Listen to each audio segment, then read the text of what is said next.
J'ai attendu 7 ans et puis je l'ai perdu. Quand j'étais plus jeune, j'ai toujours pensé que la maternité faisait naturellement partie de la vie et qu'elle viendra à moi quand le moment sera venu. Je n'avais aucune idée que cela pouvait être si difficile et si compliqué. 4 ans après mon mariage, j'ai commencé à ressentir un poids s'installer en moi. Vous savez, je voyais souvent de jeunes mamans et leurs enfants jouer dans le parc et je me posais cette question, quand est-ce que cela va arriver pour moi? Pourquoi cela n'arrive-t-il pas pour moi? Quand aurai-je un enfant à moi? Et peu à peu, la frustration s'est transformée en inquiétude. Je voulais chercher de l'aide médicale, mais mon mari n'était pas encore prêt. Il ne voulait pas vraiment emprunter cette voie. Il avait une foi ferme et résolue en Allah, convaincu que Dieu avait un plan pour nous et que nous serions bénis avec un enfant un jour. Finalement, après d'innombrables conversations pleines d'émotions, nous avons décidé de chercher de l'aide médicale et nous avons passé un test après test, rendez-vous après rendez-vous et finalement, on nous a donné un diagnostic infertilité inexpliquée. Ce mot inexpliqué est resté suspendu dans l'air pour moi. Et vous savez, c'était comme si cela disait que rien n'était anormal, mais que tout l'était. C'était comme si nous avions découvert un problème, nous aurions au moins pu prendre des mesures pour essayer de le résoudre. Mais dans ce cas, il n'y avait rien à résoudre. Vous voyez, l'infertilité n'est pas un état de deuil statique. Elle se manifeste par des cycles. Ce sont des cycles d'espoir et de traumatisme chaque mois. Vous commencez avec une sorte d'optimisme prudent, une lueur d'espoir, et cela se termine par la défaite et du désespoir.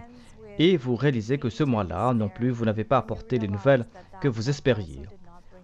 Pendant tout ce temps, mon mari était très soutenant. Il était en effet mon meilleur ami. Nous n'en avions pas parlé à personne, ni mes parents, ni les siens, ni nos proches, ni nos amis. Personne en dehors de nous deux savait ce que nous traversions comme épreuve. Et je pense que cela a contribué à renforcer énormément notre relation. À notre époque, ou à cette époque, j'occupais également un rôle très visible dans mon service au sein de la Jamaat. Je servais comme secrétaire national Tarbiya pour la Lajna Imaila du Canada et mon service m'a mené dans de nombreuses régions du pays. J'ai rencontré tellement de femmes et de jeunes filles de différentes origines et inévitablement, partout où j'allais, la question revenait: avez-vous des enfants? Et quand je répondais non, les questions suivantes étaient les mêmes. Comment cela se fait? Quand voulez-vous avoir des enfants? Est-ce que vous ne voulez pas d'enfants? Pourquoi est-ce que vous n'avez pas d'enfants? Y a-t-il quelque chose qui ne va pas chez vous? Ainsi donc, on m'a présenté d'innombrables remèdes, des prescriptions, des conseils non sollicités, ainsi que de nombreux médicaments homéopathiques lors de ces événements, lors de ces rencontres, lors de ces interactions. Je sais que tout le monde avait les meilleures intentions du monde alors que je recevais cela avec cet état d'esprit. Cependant, à chaque fois, cela me ramenait à ma réalité. Encore et encore, je revivais cette dure réalité. Puis un jour, tout a changé. Tout a changé. Allah, le Tout-Puissant, nous a donné la bonne nouvelle que nous avions tant attendue. Nous allions finalement avoir un enfant. Nous étions indescriptiblement heureux. Nous étions très heureux. Et il n'y a pas de mots pour décrire la joie que nous avions ressentie. Nous avions envie de sauter de joie, de raconter, nous avions envie de sauter de joie, nous avions envie de raconter notre merveilleuse nouvelle à tout le monde. Mais au fil des mois, tout s'est effondré. Un jour, je ne me sentais pas très bien. Nous sommes partis aux urgences et c'est là que j'ai reçu la nouvelle qui a brisé mon cœur. J'avais perdu mon enfant, mon bébé était décédé. C'était comme si le sol sous mes pieds avait disparu et que mon univers s'était écroulé. Je me souviens qu'on m'avait appelé pour un rendez-vous de suivi après cette perte. C'était un vendredi matin. Il pleuvait très fort ce jour-là. Pendant que je rentrais chez moi en train, je réfléchissais aux 7 longues années que j'avais passées à espérer à prier avec ferveur et avec une intensité immense pour cette bénédiction. Dans quelques jours, j'étais censé voyager à Vancouver car le calife, qu'Allah soit son soutien, se rendait à Vancouver pour inaugurer la mosquée Baitul Rahman.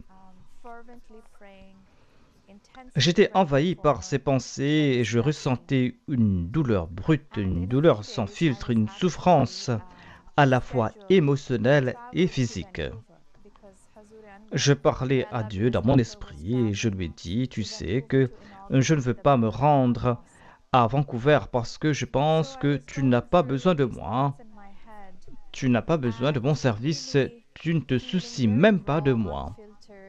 Je savais, c'était déjà une chose de ne pas avoir été béni de cet enfant dès le départ.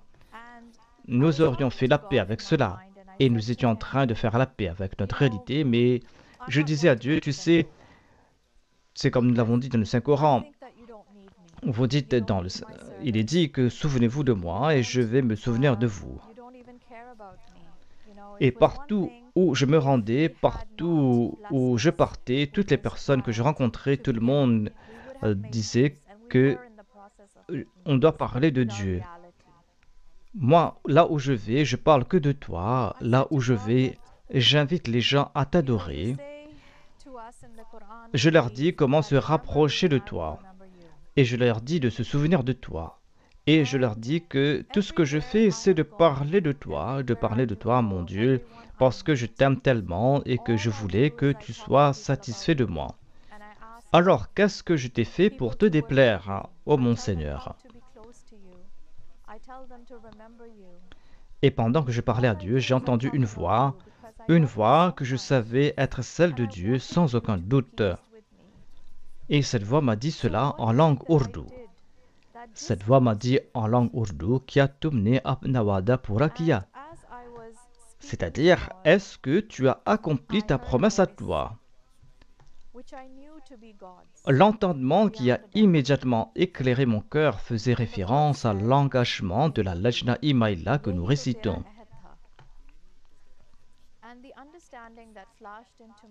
Et la compréhension qui s'est imposée à mon esprit est que Ab tumhara wada pura hua. Maintenant, ta promesse est accomplie. Nous disons que voilà, nous sommes prêts à sacrifier notre temps, notre vie et nos enfants. Et je me suis dit que voilà, nous avons promis de sacrifier notre vie, notre temps, et que je n'ai pas encore sacrifié mes enfants.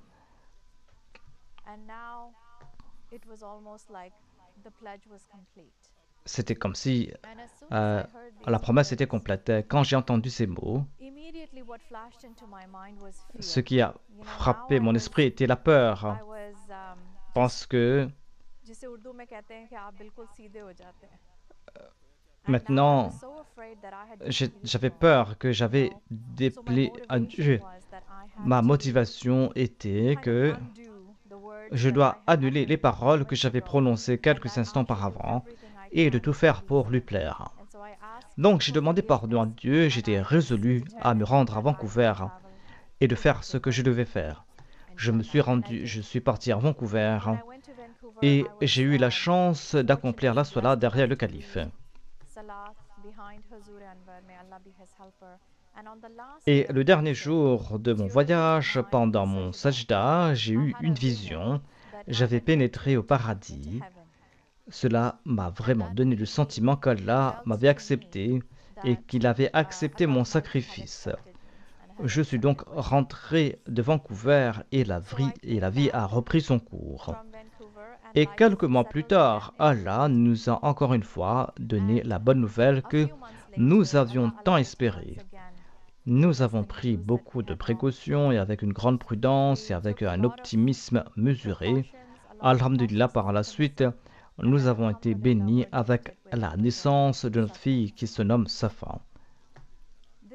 Pour moi, ce voyage a été bien plus qu'une épreuve de patience. Ce fut une puissante leçon de foi, de résilience et de soumission à la volonté de Dieu. À ce jour, je garde précieusement les paroles que j'avais entendues. Elles me sont très chères, car ces paroles me rappellent, c'est-à-dire que telle était ta promesse, Ce sont des paroles qui me sont très chères parce que cela me rappelle l'engagement que j'ai pris envers Allah et la force qu'il m'a donnée pour tenir cette promesse.